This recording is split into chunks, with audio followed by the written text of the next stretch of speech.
Isang task force na haharang sa pagpasok ng H1N1 virus sa Tarlac ang pinabubuo ng lokal ng pamahalaan sa City Health, Agriculture at Public Order and Safety Office.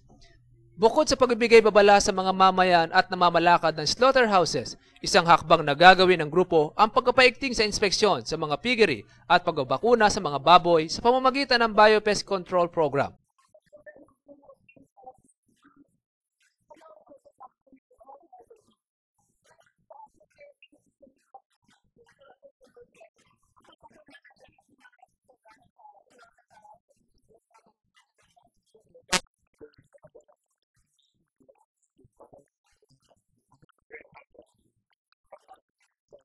Habang hindi tumitigil ang pamahalaan sa paggawa ng kaukulang aksyon para maprotektahan ang komunidad, tungkulin din naman ng bawat individual ang makiisa at gumawa rin ng kaukulang pag-iingat. Berhilyo Bunag para sa Hataw Balita ng UNTV News Worldwide. Berhilyo Bunag para sa UNTV News Worldwide at ito ang balita.